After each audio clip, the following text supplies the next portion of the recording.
en asuntos que trata, será La ciudad de Dios, que es donde pues hace un recuento muy sumario de la historia pagana, tratando de demostrar las virtudes y los beneficios que la humanidad ha recibido a partir de la presencia del Hijo de Dios en la tierra.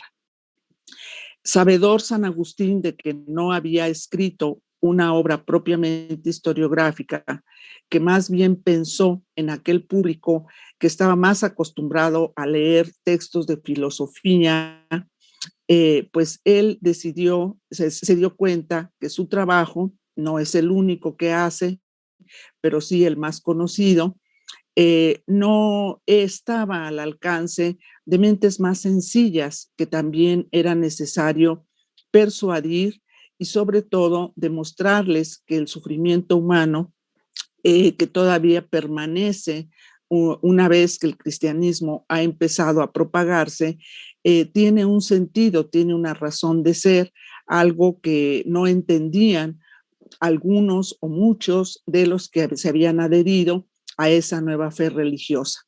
Por lo tanto, creyó necesario que alguien debía de escribir una historia en donde se tratara de persuadir a otros paganos que aún no se adherían al cristianismo y darle una cierta reconfortación y una explicación a los ya cristianos que seguían viviendo en un mundo del que no se habían del que no se podían escapar de las guerras, de las miserias que producen estas guerras, de la inestabilidad, de la inseguridad en la que vivían.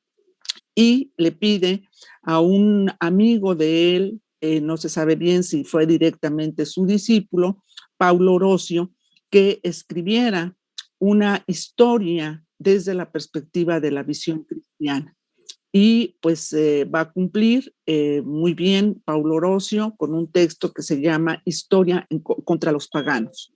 Después vamos a ver a un teólogo que nos refleja el pensamiento político que los hombres de la iglesia llegan a tener.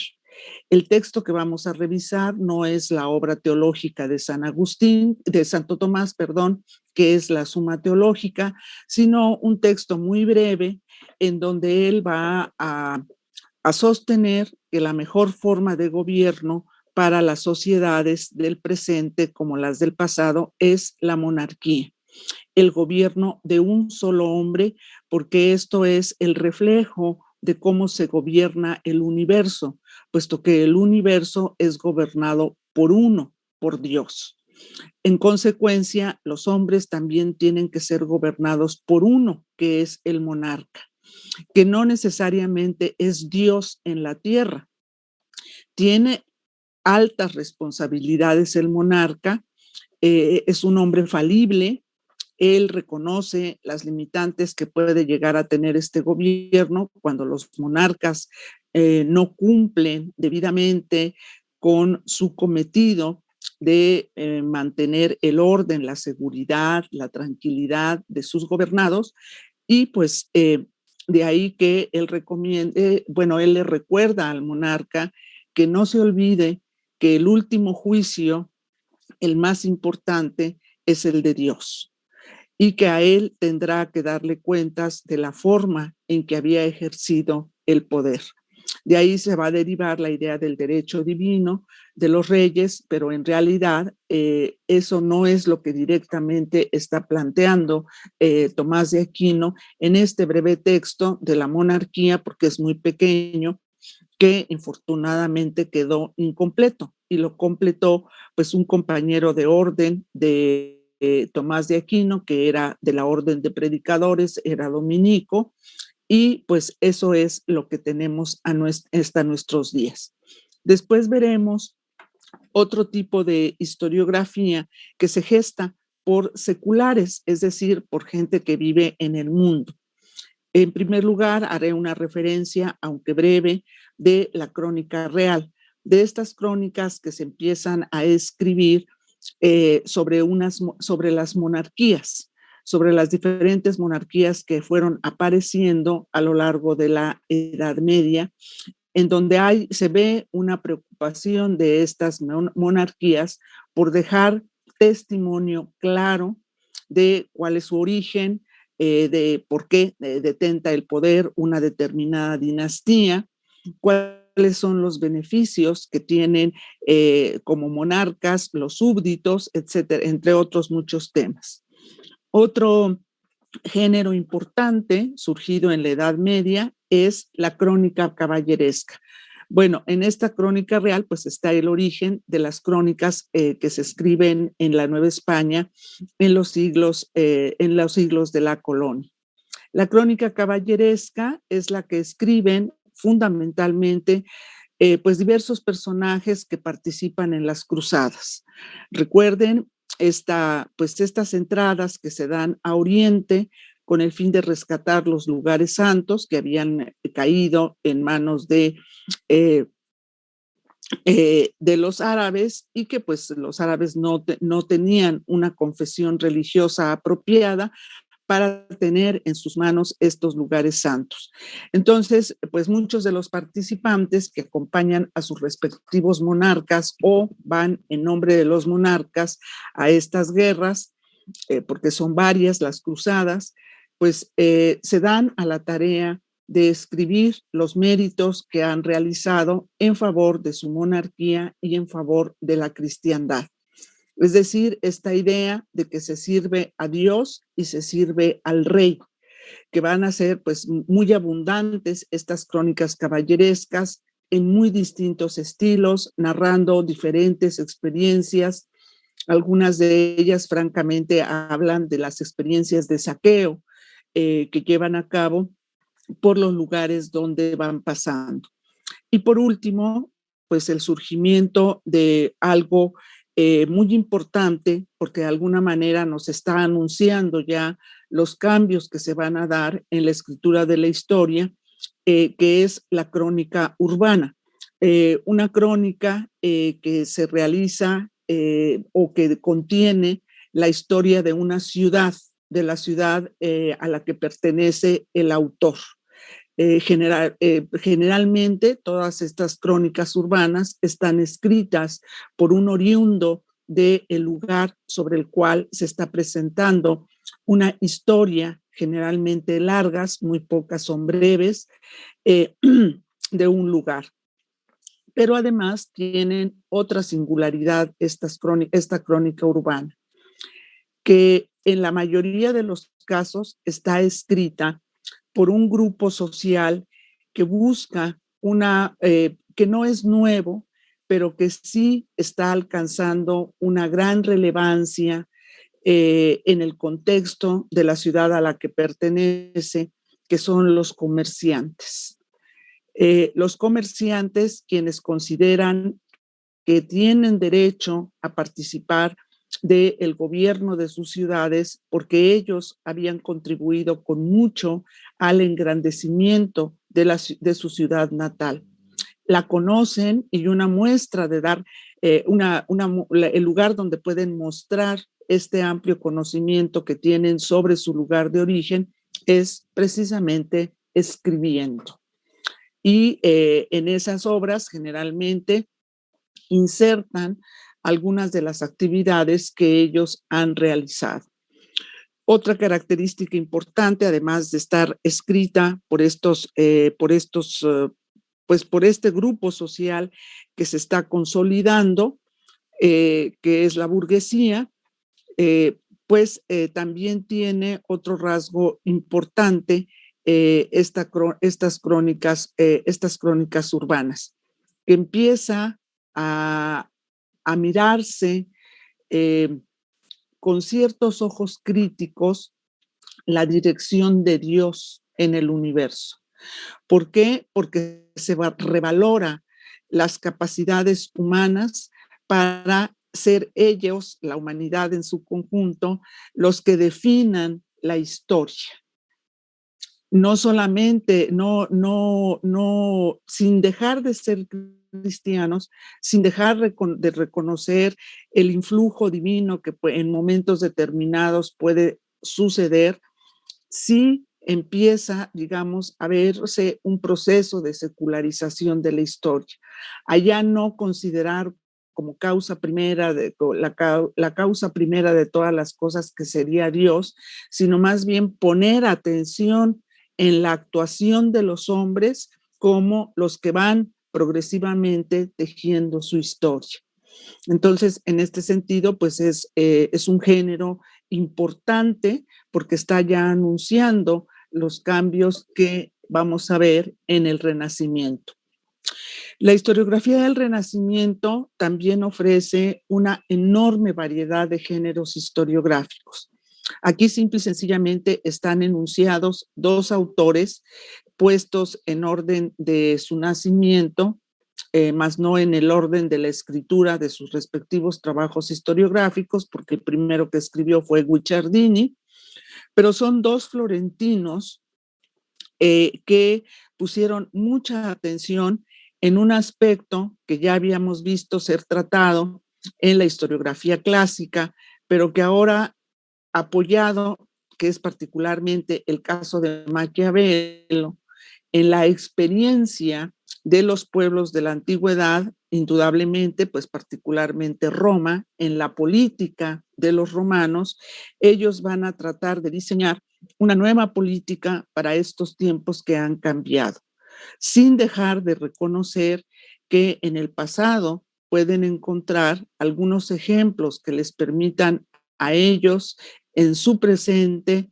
amoldarlos para solucionar sus propios problemas políticos. Entonces, pues es una historiografía fundamentalmente política, social, en algunos casos proporcionando información económica, una información que ya aparece en la crónica urbana, la información económica, la información demográfica, empiezan a insertarse nuevos temas dentro de la historiografía. Y por último, daremos una visión muy general de los otros géneros historiográficos que surgen, porque se empiezan a estudiar por separado las diversas disciplinas del conocimiento humano.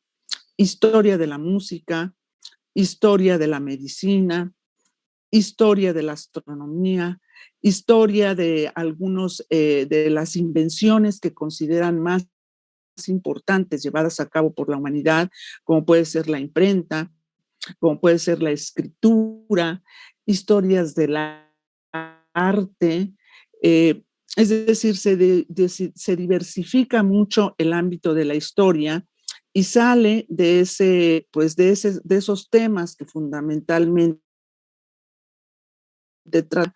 sociedad, ahora ya lo vemos con una amplitud, con nuevos horizontes que empiezan a considerarse como muy importantes que se conozcan desde su historicidad. Historia de las ideas, historia de las leyes. Se llega a proponer que la mejor historia que se escribe es la historia que acompaña sus explicaciones por la legislación que rige al pueblo del cual se está escribiendo su historia. Esto nos va a permitir entender el paso que se va a dar a la siguiente etapa, o al menos eso espero yo, que es pues ya épocas modernas, la historiografía de el ya más racionalista, como se le ha llamado, no porque la otra haya sido racional, sino porque está todavía con ciertas ideas acerca de la divinidad y se insiste mucho en métodos nuevos, tener un conocimiento más certero, más claro acerca de los procesos históricos. Vamos a ver los casos de Renato Descartes y de Pierre Bayle, ambos franceses, el primero muy conocido porque es un filósofo connotado, el segundo pues prácticamente desconocido, pero que propone un método muy curioso, muy interesante para escribir una buena historia. A pesar de este racionalismo, no va a faltar quien promueva todavía la historia providencial, que se da en un entorno de las luchas que se están dando en contra de los protestantes, porque empiezan a surgir, bueno, no a surgir, a resurgir iglesias que se oponen al influjo del cristianismo, y esto le permite a Bossuet, que es un obispo francés, que se desempeñaba como el cronista oficial de la corona francesa, escribir un discurso de historia universal, pero lo hace desde una visión providencialista de la historia. Esa era una historia que estaba preparada para que sirviera de guía histórica para la formación del futuro monarca francés. Él era el tutor también del Delfín de Francia. Y cerramos esta parte con un texto verdaderamente importante dentro del horizonte de la historiografía, donde vemos cómo Juan Bautista Vico, un desconocido autor napolitano, presenta un texto al que le da finalmente el título de Ciencia Nueva.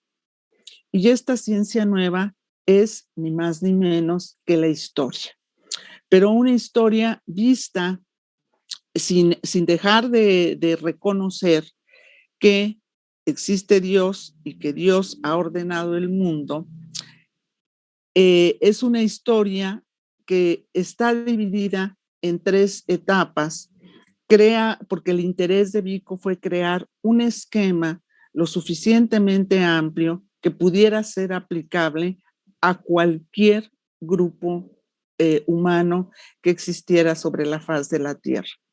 Él consideraba que todos los grupos humanos transcurrían por 3 etapas sucesivas: la edad de los dioses, la edad de los héroes y la edad de los hombres. Plantea un problema que ya habían planteado los hombres del Renacimiento, el problema del recurso, de que se puede regresar a una etapa anterior. Cuando se llega a la tercera etapa, que es la etapa de los hombres, puede darse un regreso a la primera etapa. Señala las condiciones en que se dan esos retornos y desde luego manifiesta una preocupación ante el avance del pensamiento racionalista. Él considera que este pensamiento eminentemente racionalista que se está introduciendo en la mayor parte de las universidades de Europa, si no es que en todas, perjudica a los jóvenes. Los perjudicaba en este sentido. No es que lo considere malo y desechable, no. Él creía que cuando se conoce solamente un método, la imaginación se va agotando. Y lo peor que se le podía hacer a un joven es permitir que su imaginación se secara, se acabara.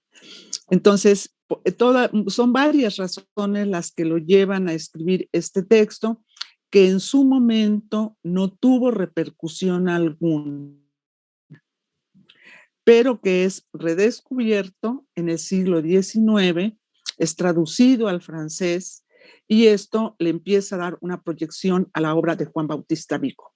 Algunos autores consideran que el mismísimo Carlos Marx tomó de aquí su idea de lucha de clases, por la forma en que explica Vico el paso de una edad a otra. Ya lo veremos en su momento. Y por último, vas a ver la ilustración. La ilustración reflejada en las formas historiográficas y la filosofía de la ilustración, porque vamos a revisar de Francia a Montesquieu en su trabajo historiográfico, Grandeza y decadencia de los romanos, a Voltaire también en su trabajo historiográfico, El siglo de Luis XIV, no lo vamos a ver como filósofo, y a Condorcet, que quizás sea el menos conocido de este grupo, pero que escribe un trabajo muy importante, Bosquejo histórico, del desarrollo del espíritu humano, donde divide el desarrollo de la humanidad en 9 etapas y a partir de una idea fundamental de que el espíritu humano es perfectible y que esa perfectibilidad se puede comprobar en el trayecto que ha recorrido la humanidad a través del tiempo. Y anexa una 10ª etapa en donde él de alguna manera, no de alguna manera, con mucha claridad, prevé los problemas que va a enfrentar la humanidad o algunos problemas que va a enfrentar la humanidad en un futuro muy cercano. Entre estos problemas destaca el de la sobrepoblación del mundo.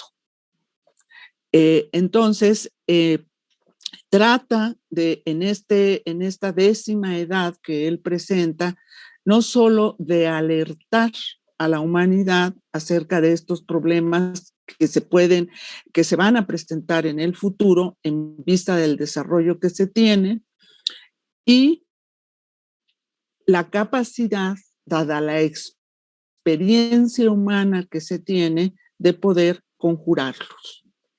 El otro elemento importante que aparece en Condorcet es la importancia que les llega a reconocer a la participación política de las mujeres.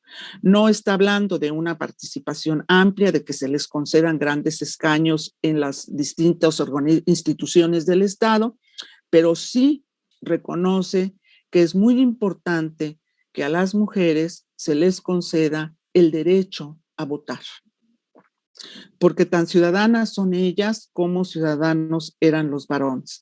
Algo pues que desde luego prácticamente resultaba inédito en el horizonte cultural de la época. Con estos autores, con estos 3 autores, revisaremos en rasgos muy generales el pensamiento ilustrado francés. Pero como ustedes saben, el pensamiento ilustrado se dispersa en distintas áreas geográficas, no es igual, va adquiriendo las características propias del contexto cultural a donde llega. Y en Alemania vamos a revisar a Kant en un texto muy pequeño, pero muy claro, en donde él explica qué es la ilustración, ¿no? Producto de un concurso que abre una revista alemana pidiendo que se hagan llegar respuestas a ella de qué realmente se entiende por ilustración. Kant da la suya y es la más famosa. No, se conservan varias, pero la más conocida, desde luego, es de Kant, porque fue un filósofo reconocido. En Inglaterra vamos a ver a 2 autores.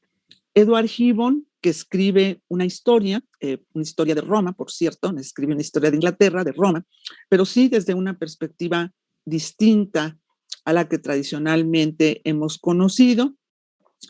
Y Edmundo Burke, que él no escribe propiamente historia, sino que a petición de un amigo francés escribe reflexiones sobre la Revolución Francesa. Político él mismo, Burke, pues ni tardo ni perezoso, satisface el interés que su amigo francés tenía por conocer su opinión, escribe un texto breve en donde reprueba la violencia de la Revolución Francesa y manifiesta una enorme preocupación porque esta revolución pudiera exaltar los ánimos de los propios ingleses, quienes ya habían pasado por su propio proceso revolucionario, gracias al cual habían llegado a una nueva forma de gobierno que él consideraba la más adecuada para Inglaterra, que era una monarquía parlamentaria. Es decir, se conserva la tradición con la figura del monarca y se inserta lo nuevo, que es un parlamento que limita el poder del rey. En ese parlamento estarían representados todos, en realidad no es así, solamente hay dos partidos, los Tories y los Whig, los Tories que representan a la vieja nobleza y los Whig que representan a la burguesía emergente. Las clases trabajadoras, el pueblo, desde luego, no tenían representante en ese parlamento. Pero, a pesar de eso, Edmundo Burke es considerado, y creo yo que con razón, uno de los grandes padres del pensamiento conservador. Es un buen texto para conocer este conservadurismo en sus grandes aciertos, porque no le puede uno negar que pues ahora tenemos una visión generalmente, aunque se está estudiando ya mucho el pensamiento conservador ahora, pero generalmente negativa hacia el conservadurismo. Y pensamos que todos los conservadores pues tienen las características de ciertos personajes mexicanos, de los que mejor no nos acordamos, de incapaces, de intolerantes, etcétera, etcétera, ¿no? Hay gente de razón y bien preparada que pues va sentando las bases de este pensamiento, y en el ámbito del mundo inglés, Edmundo Burke es uno de sus mejores representantes. Entonces, aunque su trabajo no es propiamente historiográfico, es muy útil que un historiador lo conozca. Este es en suma el programa. No sé si tengan alguna pregunta antes de pasar al siguiente aspecto, que es el de la evaluación. Si tienen alguna No, por mi duda. parte. No, gracias. ¿Alguien más? Es más breve este programa que el anterior. Espero terminarlo completito. ¿Ninguna pregunta tiene? Por mi parte, no. ¿Usted sí? No, gracias. No, por ahora, gracias. Bueno, pasamos a la dolorosa evaluación.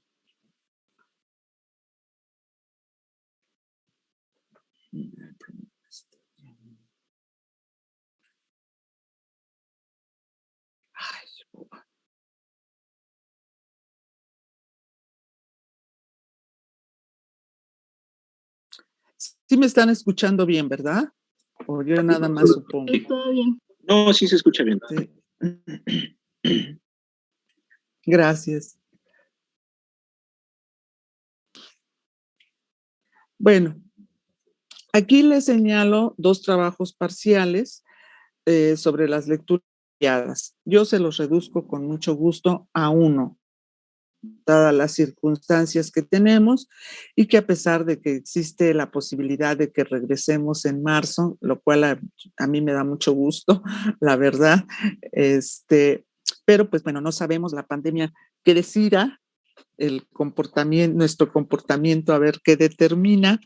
Así es que hay que cuidarse mucho, muchachos, para que ya el bicho se vaya a otro lado.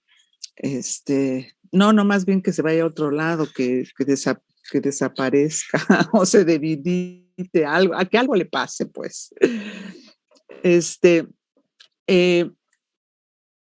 Y un trabajo final, que ahora, como me piden tanto, la extensión máxima de 8 cuartillas, pero que no sea un corset de hierro para ustedes, que si le salen más, pues no tengo que hacer 8, pues se pueden hacer más, si creen que es necesario, de acuerdo con el autor que están revisando. Ustedes eligen, como ya saben, aquí es un poco más sencillo porque hay obras muy pequeñas. Yo les ofrezco una recomendación, ¿no? No son estrictamente las que tienen que hacer, pero yo les recomiendo estas. Paulo Orosio, Los 7 libros de la historia en contra de los paganos, son 2 tomos, lo pueden leer a quienes les interese, pues estas visiones cristianas de la historia, que si vieran que está interesante, es un texto pues claro, que tiene partes de reflexión que son dignas de atender y de conocer. Maquiavelo, en su Historia de Florencia, no El Príncipe, es Historia de Florencia. Es una obra larga, pero puedo hacer la concesión de que sin que pierdan de vista el hecho de que pueden revisar algunos capítulos de ella, que hablan, perdón, que presentan acontecimientos pues muy cerrados, muy precisos, por ejemplo, las conjuraciones, o una conjuración en particular que pues él la explica con mucha amplitud en relación con Guicciardini, que es la conjuración de los Pazzi, que es una conjura en contra de Lorenzo el Magnífico, ni más ni menos. Una conjura que además es fracasada, de cuya experiencia Maquiavelo pues va a hacer prácticamente una teoría de las conjuraciones que no presenta en este libro, sino en otro texto muy interesante que tiene, pero que es muy amplio, que es Discurso sobre la primera década de Tito Livio. Maquiavelo es muy buen ejemplo de cómo los hombres del Renacimiento leen a los clásicos. Obviamente él como italiano va a ver a los clásicos romanos en general. Y eso se puede comprobar precisamente en el Discurso sobre la primera década de Tito Livio, que no solamente lo revisa a él, sino que revisa a otros autores latinos. Guicciardini, que es más breve, que sí tiene una historia de Florencia, pero sí les advierto que aunque es más breve, es un solo volumen, es muy asequible, tiene algunas características que generalmente provocan las protestas de los jóvenes lectores, porque da muchos nombres de familias que para nosotros son absolutamente desconocidos, y nombres de los personajes que van protagonizando los diferentes acontecimientos históricos. Entonces, eso hace pesada la lectura. No total y absolutamente pesada, pero sí como que de pronto después de leer una lista de 5 o 6 nombres que Antonio Reario, Rosario Antiser y cosas así, pues uno queda un poco, puede quedar un poco o mucho confundido. Entonces, quien se interese por este trabajo de Guicciardini, esta Historia de Florencia, pues léalo con mucha antelación para que pueda releerlo y no quedarse solamente con una sola lectura. El texto de Montesquieu, en cambio, es muy breve. Grandeza y decadencia de los romanos. El texto es difícil de conseguir, es un texto ya muy antiguo, no se ha reeditado hasta donde yo sé, no conozco una reedición más moderna que esa, pero yo les puedo proporcionar el texto completo y les digo, pues sí, es un texto es un texto breve.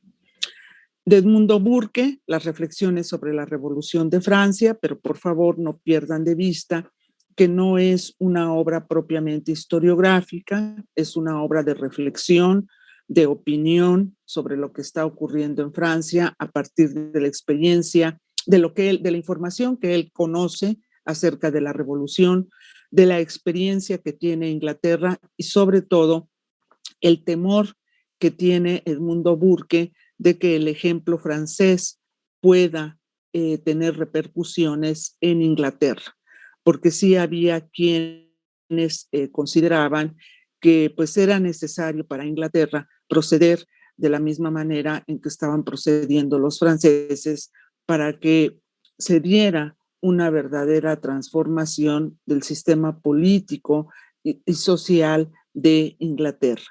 Entonces, pues en ese sentido es un buen texto que nos permite conocer las circunstancias en que está haciendo esta reflexión el autor. Entonces, aquí ya también les puse el formato del libro, letra 12, no pónganle, sí, letra 12 está bien, y los requisitos con que debe de cumplir el trabajo, y que la forma de citar, pues la pueden encontrar en la dirección que se anota. Entonces, pues este es en términos reales el contenido de este programa. Como ven, pues está bueno, a mí siempre se me hace como más cortito que el otro, aunque sí, como tengo que ir anexando otros temas, como el darles un panorama de la historiografía del Renacimiento, porque a mí me parece muy importante que tengan, aunque sea una noción general de otros géneros historiográficos, proporcionarles esa información. No sé si tengan alguna pregunta.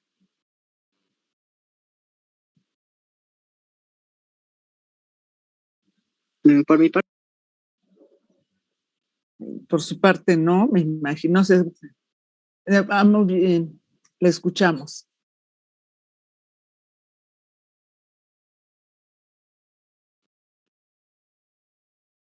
A ver, perdón, ¿qué me dijo primero? Lo primero no le entendí, perdón.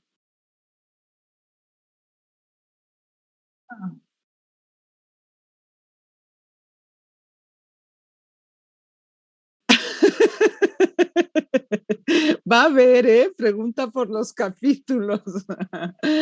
Ay, no, pues no me lo sé de memoria. Déjenme ver si la tengo a la mano. Permítanme un momento. No, imagínense si me aprendiera los capítulos. Ay, pero está atrás. A ver. Ya nada más como tengo aquí. Bueno, de una vez les presento a Voltaire. Ay, pero no tengo la pantalla. Boba. Ah, no, sí. Aquí está Voltaire, miren, está gordito. Pero está interesante, se lee rápido. Entonces, atrás.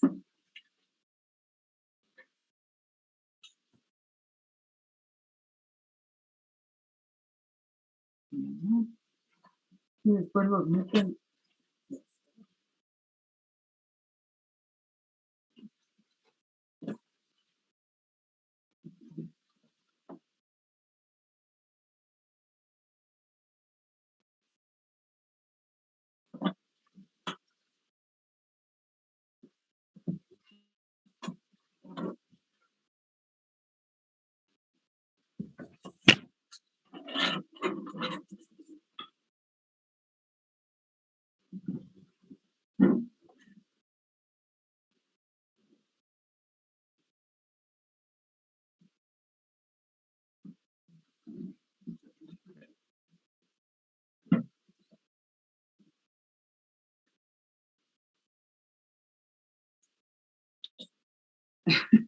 Es muy pequeño.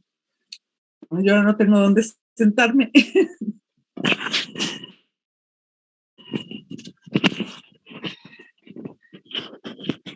Bueno, a ver, la duda de los capítulos.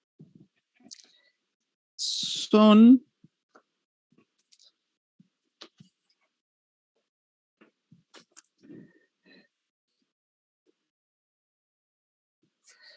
El pobre ya está.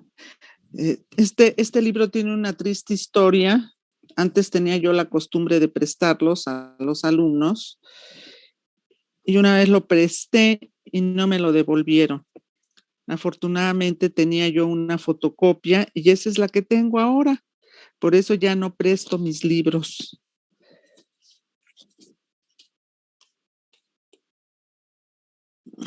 Voy a ver el índice boba que estoy haciendo.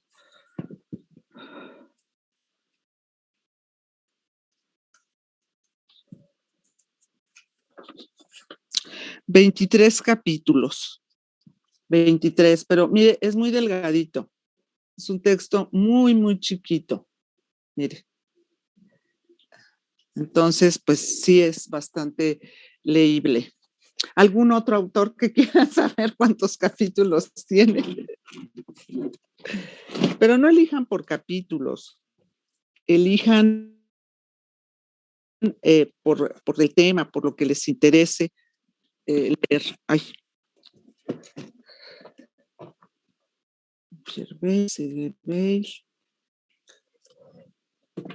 Ahí este es Vico.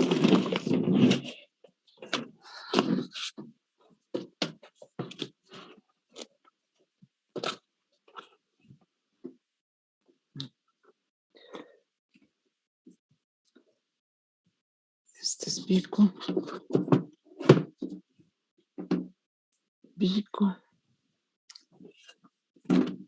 Ahora sí Voltaire.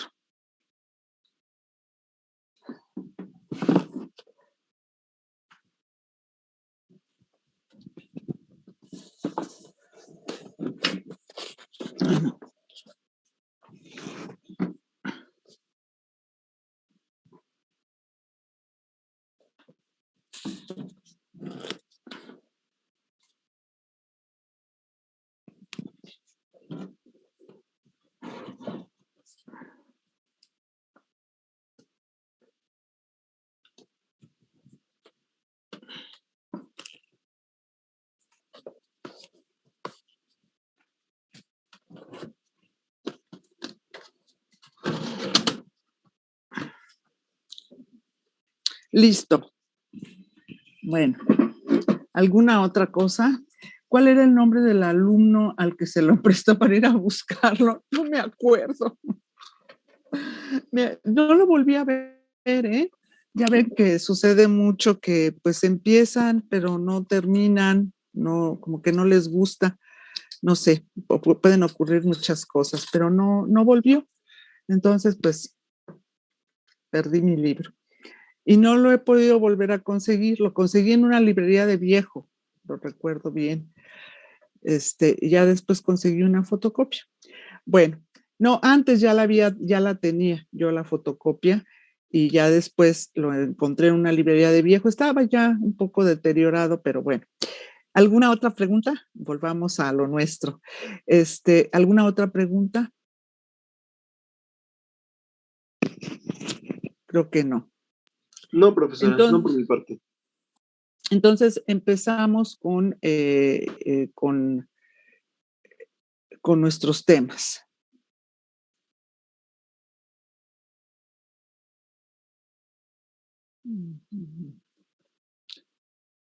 Lo primero que les voy a presentar es una idea general de la historia. Bueno, no una idea, más bien les vamos a ver los autores que van a hacer, que van a caracterizar a este largo periodo de la Edad Media, en donde vamos a ver una serie de cambios que se dan en relación con los autores de la antigüedad. Enseguida, lo que vamos a ver son las fuentes de información que van a emplear, que también van a tener algunas variantes en relación con los tiempos pasados, los géneros historiográficos que van apareciendo dentro de este largo periodo medieval, que miren cuántos aparecen. Otros, pues bueno, ya existían, pero van a sufrir algunas modificaciones, sobre todo las biografías de los santos, que aunque tienen como modelo las biografías paganas, de todos modos, pues las biografías de los santos tienen la novedad, entre otras, de que incluyen niños, muy pocos, en muy pocas ocasiones, y mujeres, ¿no? Como santas, como mujeres que se habían caracterizado, la gran aparición de la crónica burguesa, y enseguida ya vamos a empezar a ver los orígenes de la historia eclesiástica. No vayan a pensar que la historia eclesiástica aparece prácticamente de la nada, no, se origina a partir de una serie de testimonios que previamente habían escrito los primeros cristianos. Entonces, pues vamos a empezar. Como ustedes pueden ver, los primeros autores que aparecen mencionados, porque son ellos los que empiezan a ser característicos de esta historiografía de la Edad Media, son hombres de iglesia, son hombres de fe. Y esto es explicable porque fueron ellos quienes tuvieron la necesidad de explicar no solo de acercarse a sus creyentes. Entonces, entre los autores vemos obispos que por lo general son denominaciones que van recibiendo conforme la iglesia también se va estructurando jerárquicamente. Monjes que no son frailes, son monjes, a diferencia de los frailes, los monjes pues tienen una vida, digamos, de encierro, de meditación, de oración, de trabajo, porque procuran ser autosustentables, pero no atienden, no están en contacto directo con la feligresía, con los no monjes, ¿no? Con la feligresía, con el mundo. Ellos más bien se dedican a una vida de retiro, de oración, de meditación, de conversaciones entre ellos. Se supone que mayormente de temas de asuntos religiosos y al trabajo. Puede ser en una huerta, como cosecheros, alguna actividad tienen que desarrollar porque esa es la base de su sustento. Aparecen también los archivos, bueno, no aparecen, sino que se reorganizan y empiezan a ser parte de las instituciones, los archivos del Estado, pues del Estado, los archivos de los religiosos en sus respectivos monasterios. Y este archivo está a cargo de un archivista o de un archivero, que es el que recibe los documentos que genera la institución de que se trate y él los va ordenando. Esto nos explica por qué no es raro que en varias ocasiones los archiveros escriban historia, porque ellos iban a escribir pues la historia de aquella institución a la que pertenecen, porque son ellos los que están mejor informados. Esta costumbre la podemos ver todavía en Nueva España en el caso de algunas órdenes religiosas. Recuerden que cada orden religiosa tenía su cronista y no era raro que el cronista, que a quien se designara cronista, que era un título de por vida, se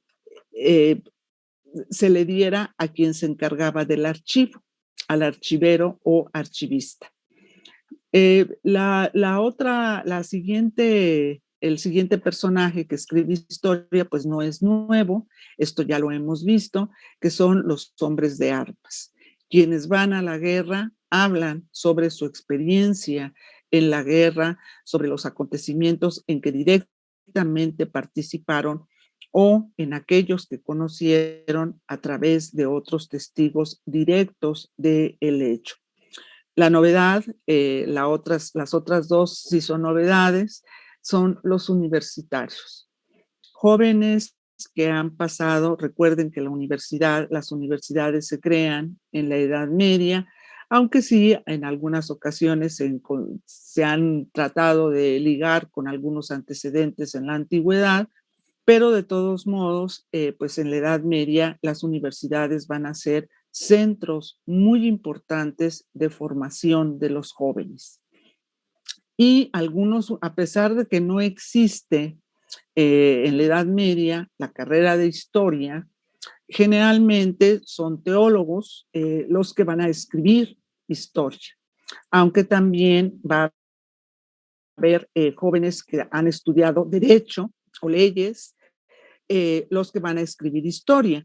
¿Por qué? Porque ellos deben de conocer la historia para entender mejor las distintas legislaciones, los cambios que las legislaciones van sufriendo a través del tiempo, cuál es el impacto que tienen en la sociedad, qué tanto funcionan determinadas leyes y por lo tanto ellos tienen que leer historia. De ahí que algunos jóvenes universitarios, ya sean generalmente estudiantes de teología o de derecho, pues sean quienes escriben historia. Y pues por último están los comerciantes. No es, como les decía, una actividad nueva. El comercio ha existido desde tiempos antiguos, pero ahora es la conciencia, digamos, de clase que empieza a surgir en este gremio que se va fortaleciendo a través del periodo medieval, que tiene la gran posibilidad de conocer muchos lugares distantes de su lugar de origen, precisamente por su actividad comercial. Esto le permite tener una visión amplia del mundo, porque para poder realizar su trabajo tiene que conocer las normas, las leyes, las costumbres, los gustos, tanto del pueblo al que pertenece, del lugar al que pertenece, para poder llevar mercancía que sea, digamos, demandada. Y también tiene que conocer a los pueblos que visita, porque tiene que entrar en ellos, tiene que realizar transacciones comerciales, y también esto lo pone en contacto con su historia, con la historia de aquellos lugares que visita, y pues puede reconocer muy bien las costumbres, lo que produce, cómo se produce, el costo que significa aquello que produce y que él puede comprar para ofrecerla en otros lugares. La aparición la intensificación del comercio en la Edad Media es muy, surgen cosas nuevas, como puede ser los seguros, los seguros para los comerciantes, para que puedan hacer frente a las pérdidas que pudieran tener durante sus largos trayectos. Aparecen las letras de cambio, incipientemente empiezan a asomarse los bancos, que precisamente se llaman así porque son personajes que están sentados en un banquito frente a una mesa donde se hacen las transacciones de moneda y en algunos casos la venta precisamente de los seguros, de estos comerciantes. Entonces, pues son personajes nuevos los que vamos a ver aparecer, y la presencia pues ya antigua de los hombres de armas. De todos modos, en el caso de obispos y monjes, sobre todo de los obispos, podemos entender que es gente preparada. En el caso de los monjes, pues también sería gente preparada, pero sobre todo hombres de profunda fe, dados a la meditación, a la reflexión sobre la vida, sobre la muerte, sobre el papel del hombre en el mundo, y pues eso hace interesantes algunas crónicas monásticas. Los archivistas, pues creo que ya no necesito agregar gran cosa. Los hombres de armas, de su experiencia, de sus anhelos cumplidos o de sus anhelos no alcanzados en la participación de estos acontecimientos, pero sobre todo persiguen al escribir sus diferentes trabajos el que no se olvide lo que el monarca les debe a algunos particulares que fueron por voluntad propia a luchar para rescatar esos lugares santos en nombre de la corona o de la monarquía a la que pertenecían. Y los jóvenes universitarios, pues obviamente van a cultivar los géneros que se requieren, como puede ser la biografía de los monarcas, que se escriben varias biografías de monarcas. No es que incursionen en una amplia gama de temas, al menos lo que se conoce, pero de todos modos ya encontramos a estos jóvenes que tienen una cierta o una preparación sólida, porque por lo general son egresados de las universidades, pues que ya tenían prestigio, que alcanzaron prestigio en su época, como puede ser el caso de la Universidad de París, como un ejemplo, entre otros, de universidades muy reconocidas españolas, pues fue la de Salamanca, una de las más reconocidas, y ahí estudiaron algunos de los frailes, por ejemplo, que vinieron al Nuevo Mundo, y pues los comerciantes, cuyo conocimiento pues ya les señalé cómo lo van obteniendo. ¿De qué fuentes de información se valen estos autores? Obviamente, esto está en relación con el tipo de historia que esté escribiendo y con el autor. Eminentemente y sobre todo en los primeros años de la Edad Media, pues un texto obligado es la Biblia. ¿no? Ahí se encuentran los principios de la fe cristiana, ahí encuentran una serie de ejemplos que les puede permitir fundamentar su pensamiento, la forma en que están viendo ciertos procesos históricos. Y también van a ser fuentes de información muy importantes los llamados padres de la Iglesia. Los padres de la Iglesia son aquellos autores antiguos y modernos, creo que todavía existe esta figura, no estoy segura, disculpen, que escriben una obra que fundamenta los principios de la Iglesia católica. San Agustín, Santo Tomás, por ejemplo, reciben este título de padres de la Iglesia, obviamente después de muertos, por la importancia que para la Iglesia tuvo las obras o una obra que hayan escrito. Entonces, citados, sobre todo en los primeros tiempos, está San Agustín, y más tarde, pues otro autor que va a ser muy citado va a ser el propio Santo Tomás de Aquino. Esta frecuencia y esta constancia con que las fuentes sagradas son utilizadas no elimina el prestigio de los autores profanos de la antigüedad. No es raro, el propio San Agustín toma a muchos autores latinos, Salustio, Tito Livio, Tácito, prácticamente los 4 que están mencionados aquí, los menciona San Agustín en la Ciudad de Dios, porque ahí van a encontrar información acerca de las debilidades. Imagínense lo que le puede servir a San Agustín Salustio, cuando habla de Catilina, de la ambición de Catilina, de esta vida tan disipada que lo lleva a la ruina económica y que por eso pues decide tratar de dar un golpe de Estado. Tito Livio le sirve mucho para hablar del periodo pagano, del paganismo, ahí va a encontrar información acerca de eso. Tácito pues le va a permitir también señalar formas de guerra, formas de política que Tácito refiere, y Suetonio pues le da mucho material con sus biografías, sobre todo de los emperadores romanos más censurados, como puede ser el caso de Nerón, de Calígula, porque Suetonio pues presenta muchos detalles de su vida privada que muestran una vida pues muy disipada. Y no solamente van a ser fuentes de información los autores profanos, sino también van a ser transcritos.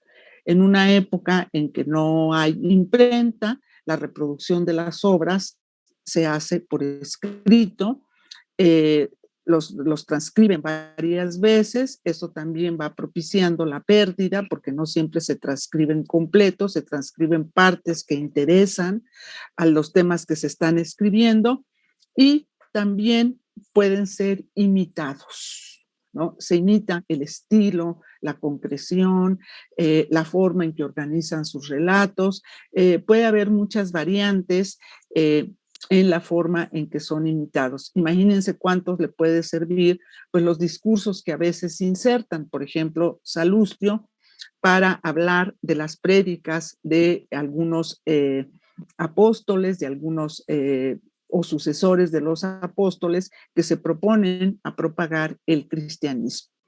Y pues también van a ser sus fuentes de información. Por último, pues otra fuente de información muy apreciable es la experiencia personal. Como participantes, es Amanda llamando al Toto, mis vecinos, es el ladrido que escucharon. Y tengo la ventana abierta porque ya ven que dicen que tiene uno que tener ventilados sus espacios. No sé si para que entre el virus, pero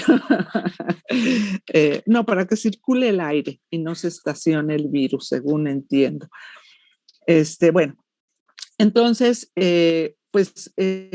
experiencia personal, sobre todo en los autores cristianos, su experiencia apostólica, su experiencia de difusores de la fe, pues eso va a ser muy importante para ellos. Están hablando de algo que conocen, se han enfrentado directamente a grupos de paganos, los han convertido a la fe cristiana. Ellos mismos pueden tener un origen pagano, como el propio San Agustín, por ejemplo. Su padre perseveró en el paganismo, su madre no, su madre se hizo cristiana, pero pues eso les ayuda mucho para poder entender mejor a los paganos a los que están tratando de cristianizar. También se aprovecha mucho, y sobre todo en un caso que vamos a ver un poquito más adelante, en los testigos directos, ¿no? Particularmente en los primeros años van a ser de mucha utilidad los testimonios que den los nuevos cristianos sobre el martirio que sufren algunos de ellos cuando son apresados y castigados, y muchas veces mueren como producto del martirio al que son sometidos, para que renuncien a esa fe y vuelvan a sus antiguas costumbres. Entonces, pues no vemos en cuanto a este último rubro de la experiencia personal, grandes novedades en relación con lo que ya habíamos visto en la antigüedad. No sé si tengan alguna pregunta de esta sección que acabo de mencionar. No, creo que no. ¿Les parece interesante? Sí, la verdad. Sí. No los oigo muy convencido, muchachos. Ahora sí empezaron con desgano, ¿eh? Tienen que animarse un poquito más. Bueno, los géneros historiográficos. El primero, la gran innovación, es la historia eclesiástica. Se hizo indispensable, se hizo necesaria esta aparición de la historia eclesiástica. Son nuevas comunidades cristianas, son las que nos refieren cómo se fueron formando estas nuevas comunidades cristianas, que además tienen una característica que pueden encontrarse en distintos lugares del mundo, hasta donde se ha podido alcanzar a cristianizar en el momento en que se esté escribiendo, pero que todos se identifican no por el lugar donde nacieron, sino por la fe religiosa que profesan. Son cristianos. Antes de ser italianos, romanos, lo que sea, son cristianos. Es su nueva identidad, una identidad de carácter espiritual. Entonces, pues esta historia eclesiástica trata de recoger cómo se comportan, cómo se organizan, cómo llegaron a tener esta nueva fe, estas nuevas comunidades. También el otro tema es el surgimiento, el proceso histórico que ha ido siguiendo en medio de muchísimas dificultades y el triunfo de esta nueva comunidad. Una comunidad que está unida por un vínculo espiritual, es decir, por un vínculo intangible. Es un vínculo espiritual. Es la cristiandad. Este es el tema que va a tratar cualquier historia eclesiástica. Cómo se van formando estas comunidades. ¿Qué problemas tiene el proceso de comunicar una nueva fe religiosa en la que predomina la fe, la confianza, la creencia de que existe un solo Dios? Recuerden que se está extendiendo esta nueva fe en grupos paganos, en grupos que tienen muchas divinidades. Y ahora tienen que suprimir a todas sus divinidades, mayores y menores, para acercarse a la creencia del único Dios verdadero como medio que tienen para salvación eterna. Es un discurso que rompe mucho con las antiguas tradiciones. De ahí que cobre tanta importancia esta historia eclesiástica. Pero al lado de ella siguen las historias y las crónicas que se escriben sobre alguna monarquía particular. Conforme van formándose las monarquías nuevas, la francesa, la de Carlomagno, por ejemplo, tienen que fundamentar la formación de esas monarquías. Tienen que fundamentar también los derechos dinásticos. Tienen que tener en cuenta, y para eso se consignan en las crónicas o historias de los reinos, las conquistas que se realizan y que incrementan el territorio de un reino. Y desde luego dan cuenta también de su temprana cristianización, de su temprana adhesión al Evangelio. Son crónicas muy singulares que para demostrar precisamente que se han cristianizado, el buen número de las crónicas medievales, de este sentido, crónicas e historias sobre monarquías, van a empezar su historia desde la creación del mundo, en una larga sucesión hasta el momento en que escribe. Obviamente no hacen una historia detallada, pero sí se vinculan con esa nueva creencia de que Dios crea el mundo. ¿Por qué? Porque al crear el mundo, crea al hombre y por lo tanto se crea el tiempo. Consecuencia de esto es que se crea la historia. Entonces, pues, ese es el motivo por el cual hacen estas largas narraciones.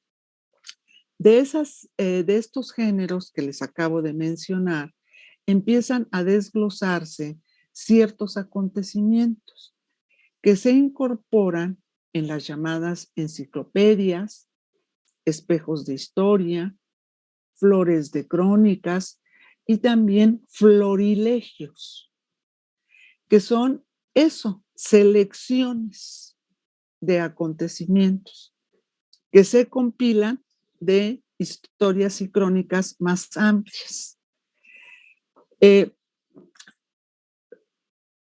Lo más común en este tipo de textos es que puede haber un espejo, obviamente si son espejos de historia, pueden ser espejos de historia de un príncipe para lectura de los gobernantes, de los reyes gobernantes, que vean los ejemplos positivos y los errores que cometen otros o cometieron otros monarcas y que están consignados en las historias.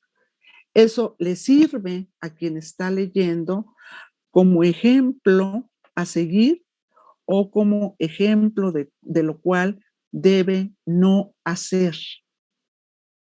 Pueden tener un tema como tema la guerra.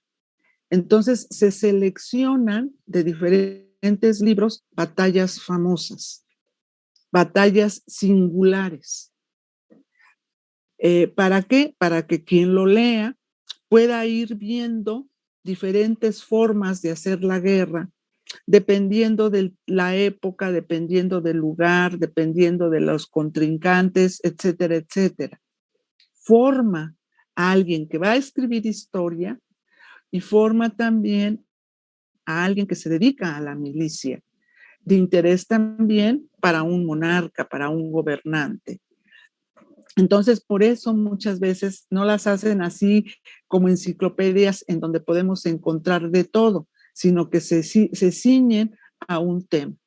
También puede haber de costumbres de diferentes pueblos, de religión pagana o cristiana, ¿no? También hay recuentos que se hacen de la religión pagana para que queden claros el error en la que estaban, en el que vivieron los paganos, que murieron sin conocer la redención del hombre que se da a través de la presencia de Cristo. Entonces, pues obviamente también los ejemplos dados por los cristianos también van a ser muy frecuentes. Otro tema que pueden tener estos textos seleccionados son frases célebres que pronuncian ciertos personajes en circunstancias específicas que por lo general tienen grandes repercusiones. Se da un contexto histórico en que se pronuncia la frase célebre y se narra el momento en que es pronunciada. Por ejemplo, el momento en que Julio César cruza el Rubicón, que tenía prohibido cruzar. Y la frase célebre que pronuncia es: la suerte está echada, ¿no? Aludiendo a que está desobedeciendo una orden, pero que se va a arriesgar a lograr lo que él quiere lograr. Entonces, pues eso puede ser ejemplar para algunos hombres que van a la guerra, que hay momentos en que es necesario arriesgarse y actuar contra lo que se le ha indicado que debe de hacer. Surge también las crónicas monásticas. Era necesario que los monasterios, los miembros de los monasterios, dejaran testimonio sobre las razones de su existencia, el sentido que tiene llevar una vida en retiro, vivir en comunidad, autosustentarse, y narran desde que se funda el monasterio y cómo va desarrollándose esta institución a través del tiempo, dependiendo del momento en que se escribe. Suele anexarse en este tipo de crónicas biografías de algunos monjes que se distinguen por su piedad, porque son favorecidos por Dios y pueden hacer algunos milagros. Los milagros de que es objeto la comunidad en su conjunto. Es decir, nos hablan de una vida en retiro y con una religión nueva, que es la religión del cristianismo. También aparecen, conforme la iglesia va dividiéndose dentro de ella misma, es decir, sin escisiones, la crónica episcopal, que es, estas crónicas hablan sobre un territorio que está gobernado espiritualmente por un obispo. Cuando se funda esa sede episcopal, ¿por qué se funda? Cuando se construye la iglesia, quiénes son sus donantes, cómo es la iglesia y la relación que se establece con los feligreses que corresponden a ese obispado. Si el obispo resulta ser un obispo con dotes intelectuales y escribe grandes sermones, pues desde luego se transcriben en algunos casos, o al menos se da una idea general del tipo de sermones que solía ofrecer a sus feligreses. El otro género que aparece son los pequeños anales. Estos pequeños anales son de espacios geográficos reducidos, de lugares pequeños. Digamos, son el remoto antecedente de lo que ahora reconocemos como microhistoria. De los pueblos pequeños que se empieza a escribir sobre ellos. Generalmente pensamos que surgen más tarde, no, son muy antiguos estos. Pues estas historias sobre lugares pequeños que aparentemente que no son muy relevantes en el contexto, por ejemplo, de una poderosa monarquía, pero que existe la inquietud entre sus habitantes de que se conozcan sus tradiciones, sus costumbres, lo que se produce, y encuentran a alguien que puede satisfacer esta necesidad de consignar y muchas veces investigar cuál es el origen de sus costumbres, cómo llegaron ahí, perdón, cuál es la antigüedad de esa población. Y se les llaman pequeños anales para diferenciarlo de los grandes anales, que ya es la historia oficial de una monarquía. En este caso, es muy importante tener en cuenta que el término oficial no necesariamente responde a la idea que ahora nosotros tenemos de las historias oficiales, que son historias hechas a modo del gobierno en turno y que por lo tanto pueden tergiversar u omitir algunos acontecimientos. Si bien es cierto, eso se puede dar en esta época de la Edad Media, el término oficial alude a otra cosa muy distinta, a que quien la escribe lo hace por oficio, porque se le elige directamente para que sea él quien escriba la historia de una monarquía. Y se le dan indicaciones de pues que es necesario que se conozcan los orígenes de esa monarquía, cómo esa monarquía se ha ido incrementando, a quién se ha enfrentado, el poder que empieza a tener o el poder que empieza a perder esa monarquía. Es decir, tratar de llevar un recuento al día, siempre se ha tenido esa aspiración de cómo va evolucionando un gobierno monárquico. Otro género que son las vidas de santos. Obviamente ahora son santos cristianos que toman como modelo la biografía pagana.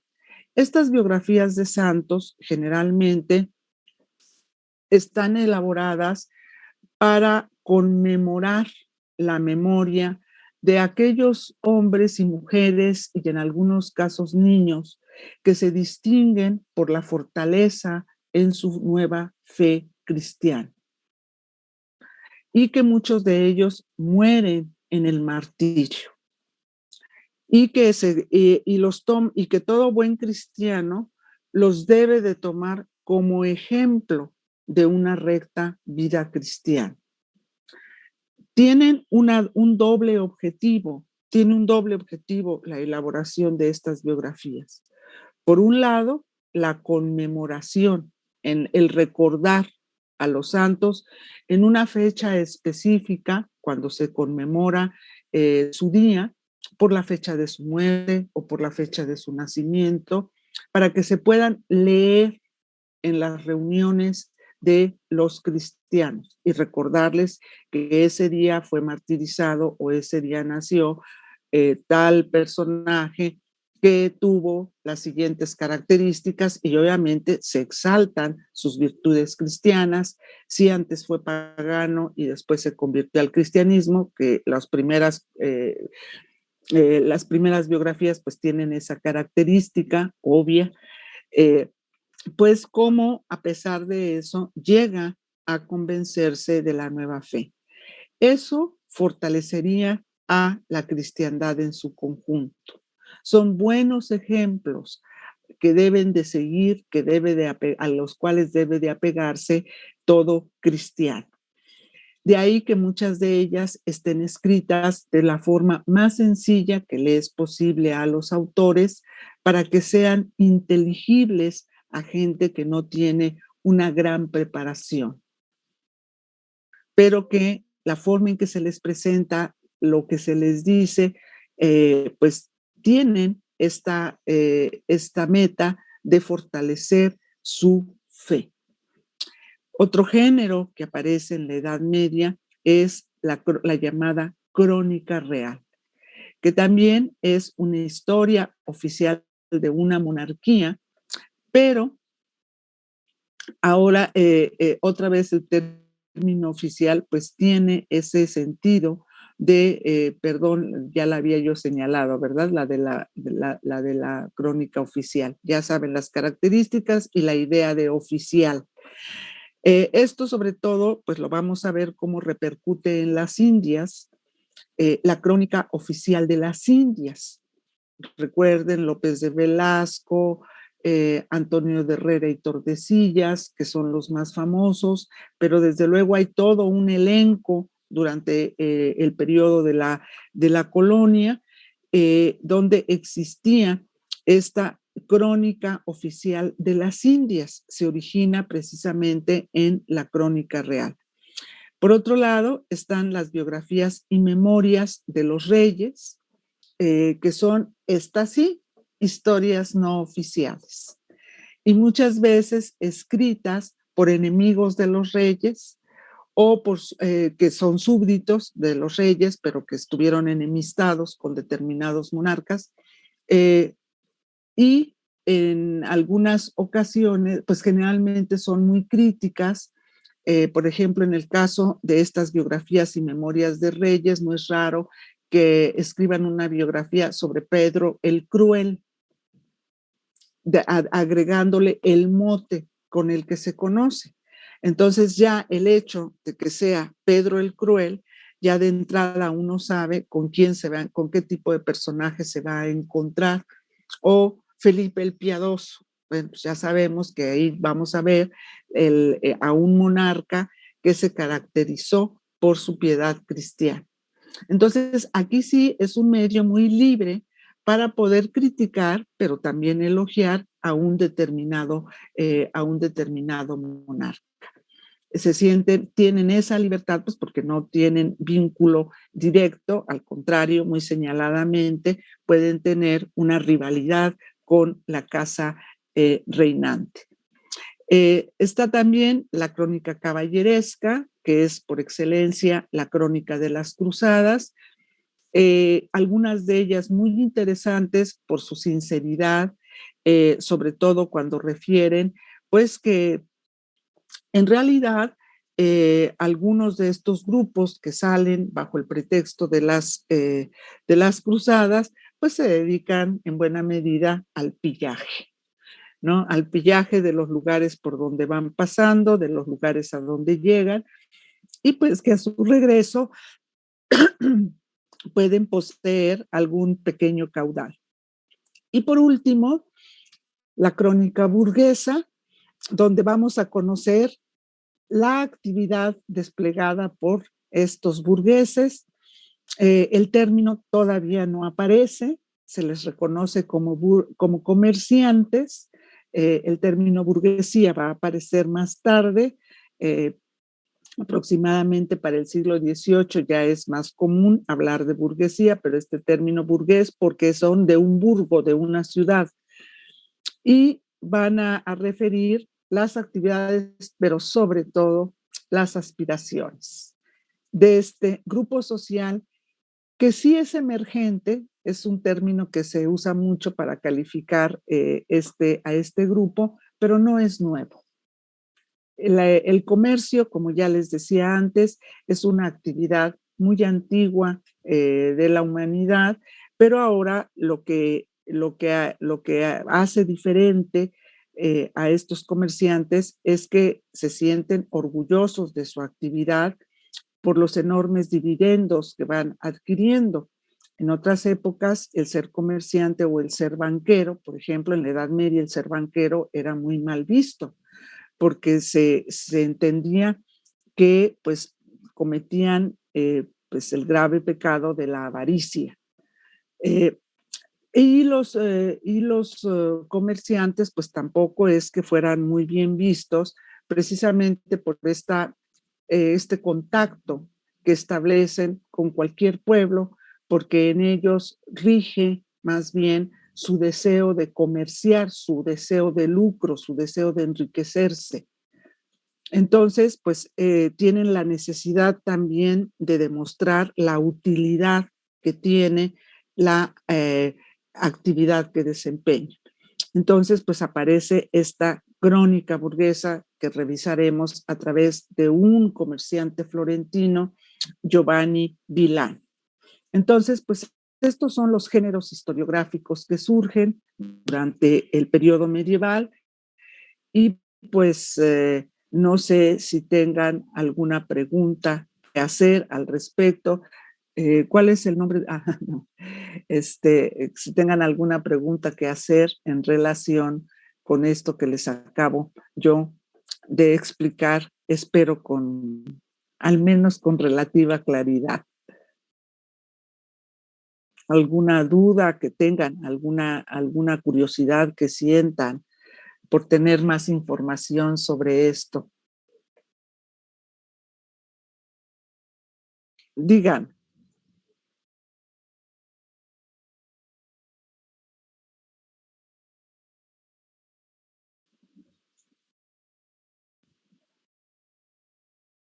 A ver, ¿cómo? Cuando para las enciclopedias, espejos de historia y eso.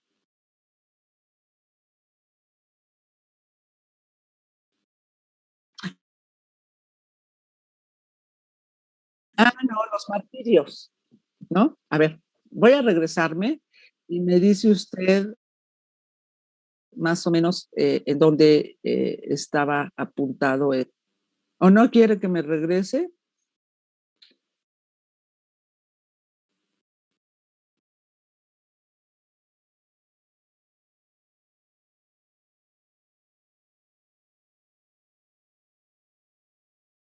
Los florilegios, ¿no?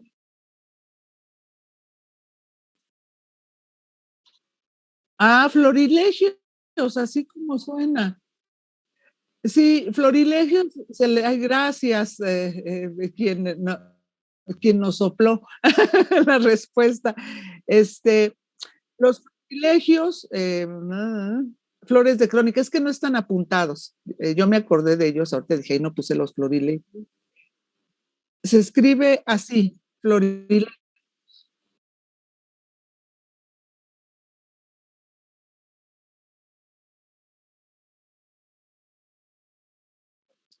Se les llama florilegios porque se conoce que son ramos de flores.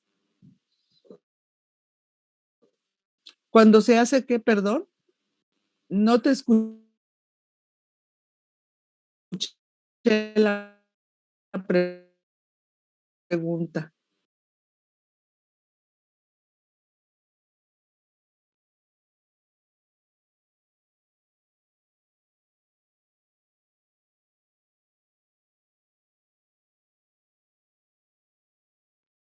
No te escucho.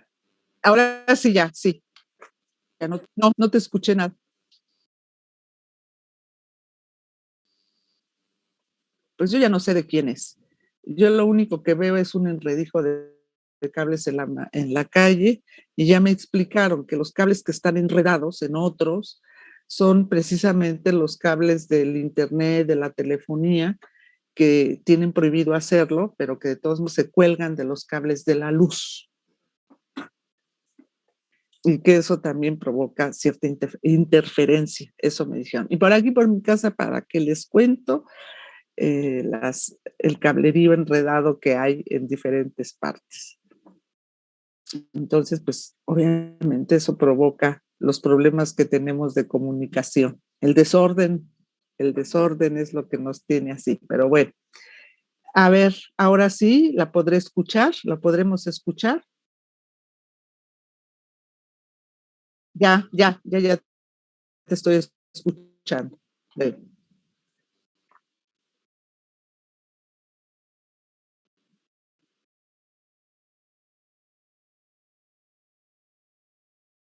Sí, incluso, por ejemplo, para el caso de la monarquía española, tienen un salario.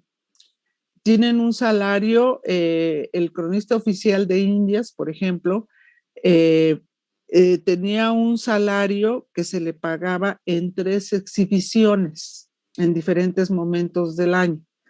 Y la última parte, no se le pagaría si no mostraba un avance de lo que llevaba, ¿no? Y que ya sería el Consejo de Indias el que decidiría si el avance ameritaba que se le diera la última parte de su salario o no. Yo creo que a la mayoría les quedaron a deber porque muchos de los cronistas oficiales de Indias no escribieron absolutamente nada. Entonces, pues cada monarquía tendría sus propias reglas. Yo el caso que conozco con un poco de más detalle es el de España.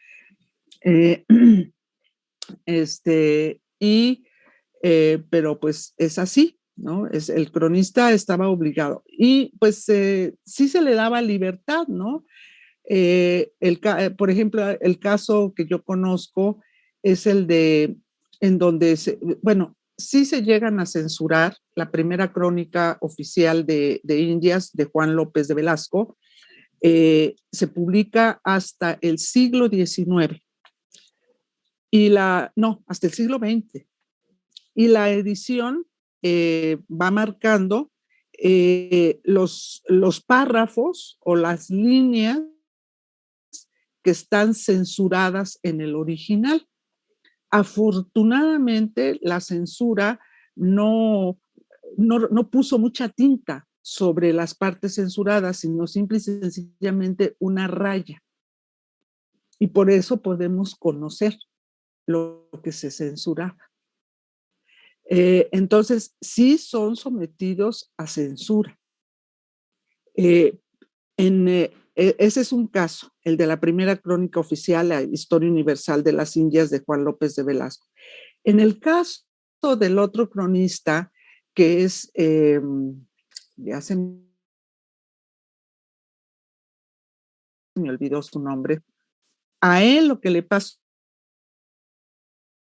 fue que uno de los descendientes del gobernador del Darién, Pedrarias Dávila, era ya el nieto de Pedrarias Dávila, le reclama ante la corona quejándose conoció las primeras, digamos, la impresión primera todavía no salía de la imprenta, pero debió de haber sabido que se estaba escribiendo la historia de las Indias y que se estaba haciendo pues una investigación muy larga, y de alguna manera consiguió leer los pliegos donde Herrera hablaba sobre las actividades de su abuelo en el Darién. El Darién, pues la parte pues entre que une América Central con América del Sur, esa región. Y bueno, pues dice todas las barbaridades que hizo Pedrarias Dávila, que efectivamente fue un hombre un poquito violento y arrebatado. Y claro, pero es una familia que se enriquece precisamente por los negocios que llegan a hacer en las Indias, y pues atenido a lo que los informes que había revisado en el archivo del Consejo de Antonio de Herrera, pues habla como tiene que hablar, ¿no? Sí refiere el comportamiento un tanto errático de este personaje, y su nieto protesta y pide que se retire esa parte o que se recomponga esa parte de la historia, que porque daña la reputación de su abuelo, la fama de su abuelo, y desde luego esto pues va a alcanzar a toda su familia. Antonio de Herrera lo que hace es decir, yo no estoy diciendo mentiras, tengo aquí la información, y la presenta, en donde me basé para escribir lo que escribí. En este caso, Antonio de Herrera gana y no omiten esa parte. Entonces, pues aquí tenemos dos procederes diferentes, ¿no? En el primer caso, de todos modos, no se publica en el momento en que es escrita la primera crónica oficial de Indias, la de López de Velasco, pero sí hay constancia de que está censurada, ¿no? De que tiene estas líneas señalando que eso no se debe publicar. Y son cosas pues relativas a los criollos, por ejemplo. Es una crónica de todos modos hecha con muchísimo cuidado, porque se está haciendo pues cuando están latentes muchos problemas que están surgiendo en las Indias con los criollos, todavía hay muchos alegatos sobre el reparto, con los encomenderos. Entonces, pues claro que pues la corona española tampoco, yo creo que también por eso no la publica, porque se consideraba pues que además era tan precisa cuando hablaba de rutas de navegación, por ejemplo, que tenían miedo que si caía en manos de extranjeros, pues les estaba dando una guía muy clara de cómo llegar a las Indias. Y como va señalando lo que se produce en muchas partes de ellas, pues también consideraban, porque ese es un requisito que les ponen, ¿no? Que se publicaría siempre y cuando no significara un peligro para España, por la información que se estaba ofreciendo. Pero de algo, por ejemplo, que no habla este texto, es de Fray Bartolomé de las Casas, de los alegatos de Fray Bartolomé de las Casas, un silencio absoluto. Se autocensuró o fue un consejo que le dieron, pues eso ya es muy difícil saberlo, ¿no? Pero bueno, si tenemos estos dos casos, podemos ver que en uno, el de Antonio de Herrera, pues demostró que no estaba inventando, que no era mala voluntad personal, sino que eso constaba en la documentación depositada en el archivo de Indias, del Consejo de Indias. Entonces, pues, a veces es difícil realmente llegar a saber qué tanto interviene el poder real o el poder de algunos miembros de las instituciones encargadas de revisar estas historias o de sufragar los gastos de estas historias, pues a veces da mucho trabajo saber cuál fue la actitud que tuvieron y en otros casos, pues sí la podemos conocer. Y bueno, pues esas son las limitantes de la investigación. Podrá suceder que en un futuro encontremos algunos datos que nos permitan ir teniendo una idea más clara sobre estos asuntos. Dice, encima de esto, cuando cortan un servicio de telefonía o televisión, solo dejan el cable ahí colgando, ¿sí? Y cuando lo pagan y reconectan, ponen un cable nuevo. Es cierto. Hay un montón de cables colgados que a mí me parece que son peligrosos. Ya me dijeron que no. Le digo, oye, pero pues afea el paisaje. Entonces, tenemos que ordenarnos, tenemos que aprender a ser ordenados. Nos urge. Bueno, no sé si me expliqué a quien preguntó. ¿Sí? ¿Alguna otra? Dígame. Sí, sí, la escuchamos. No, sí la escucho. A ver.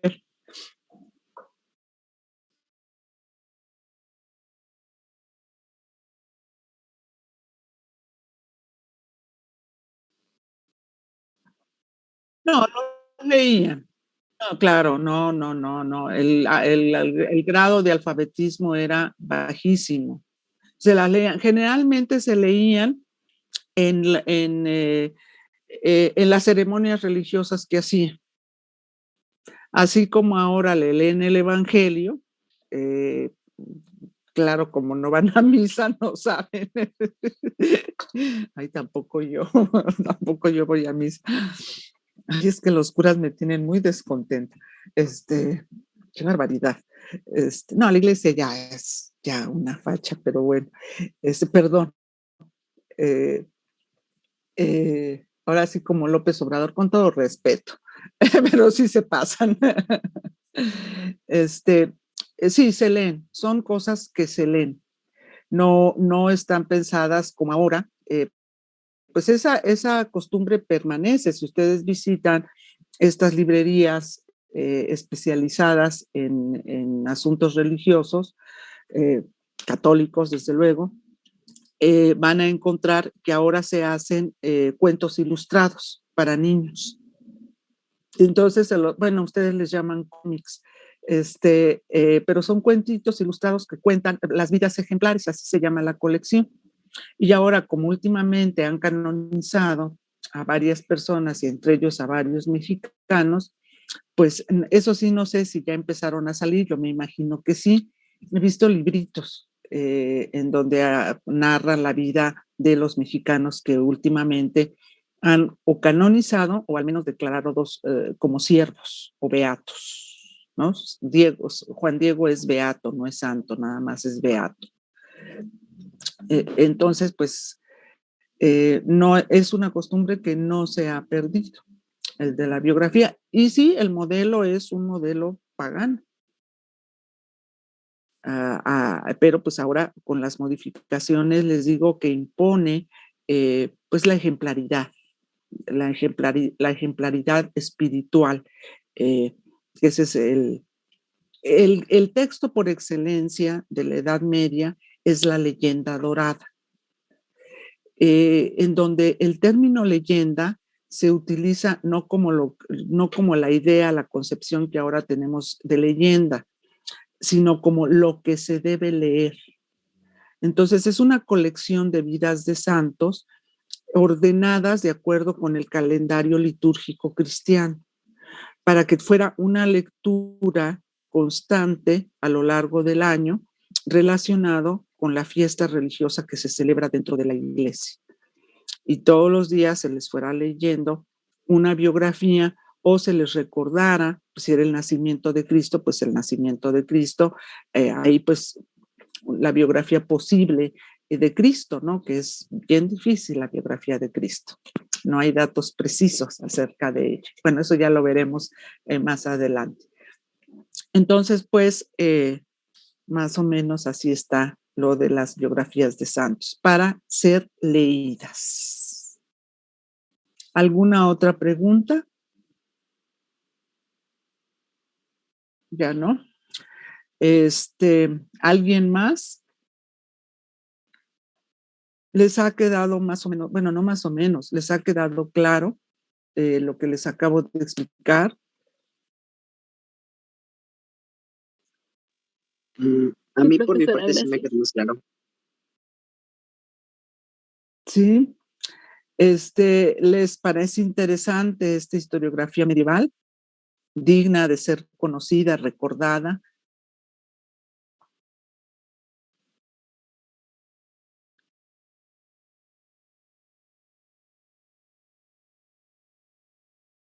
Sí.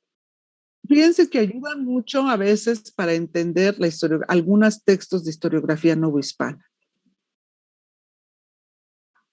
Ver estos textos medievales, pues uno entiende la historiografía novohispana y dice uno, con razón. Sí. No se acuerda uno de los textos novohispanos y dice uno, mira, pues aquí tenían pues ya un modelo de cómo empezar a escribir sus propias crónicas. Bueno, ¿qué les parece si hasta aquí llegamos para no dejar tan cortado el otro tema, el tema que vamos a empezar a ver, que es ya el de la historia eclesiástica? Que bueno, voy a dejar que lo miren. Además, recuerden que cuando lleguemos a la facultad, pues tenemos que entrar, ¿cómo era? ¿Cómo son las indicaciones? 10 minutos después de que empiece la clase y salir 10 minutos antes. Y yo cuando lo leí dije, yo que luego me paso, creo que me necesito ir entrenando para terminar a tiempo y no crear pues excesiva circulación en la facultad. Lo que vamos a ver enseguida, a partir del día de mañana, es la eclesiástica, los antecedentes. Siempre pensamos, pues, que las historias de los cristianos empezaron a ser escritas así casi como que de la nada y que por eso tienen tanta milagrería y tanta inversión, pero no es así. Algo pues que no podemos dejar de reconocer a los cristianos es que trabajaron mucho desde esta perspectiva de escribir y escriben un número muy variado de géneros, desde cartas, que son las llamadas epístolas, hasta que finalmente llegan a la historia. Es decir, es un proceso muy largo que recorren, pero que sí revela, aunque a veces le da uno trabajo reconocerlo, pero sí revela el gran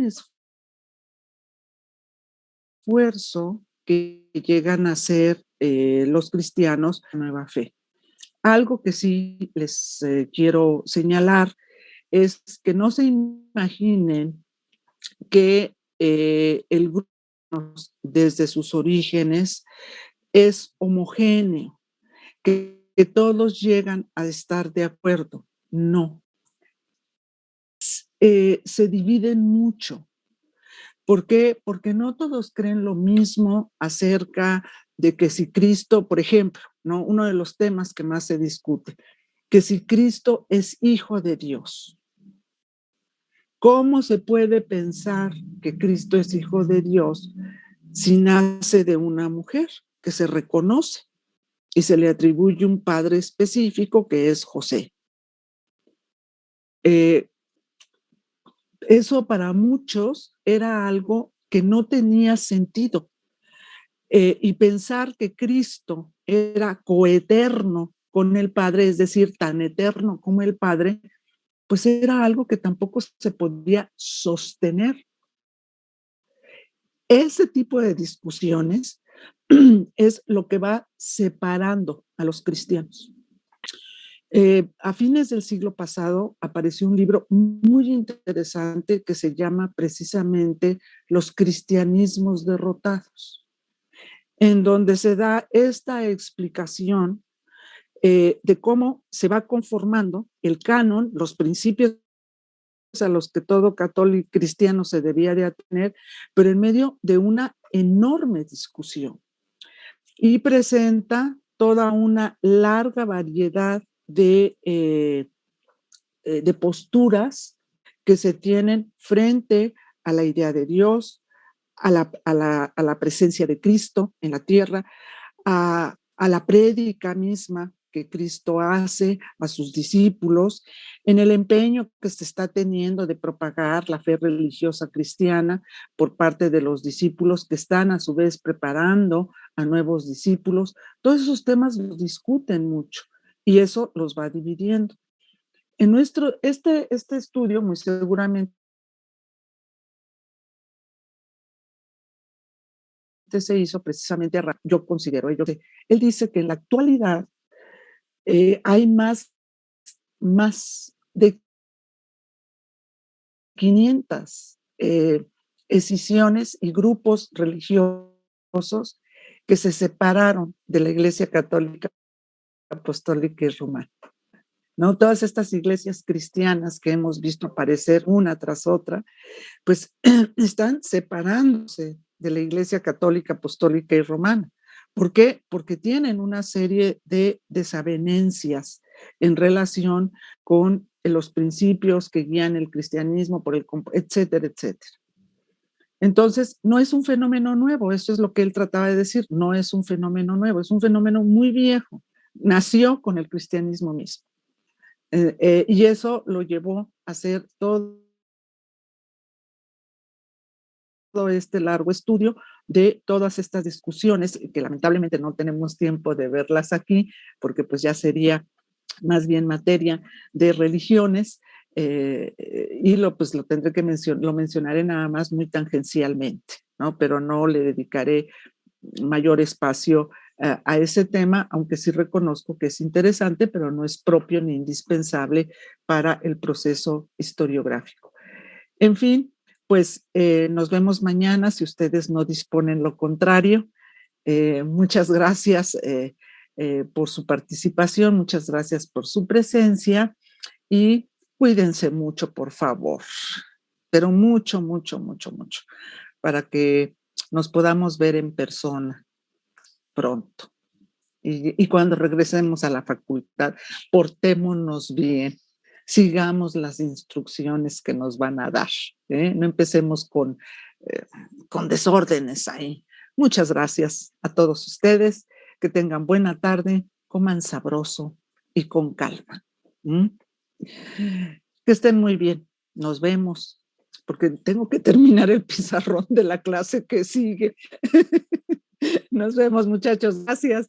Hasta luego. Hasta luego. Gracias. Hasta luego. Bien.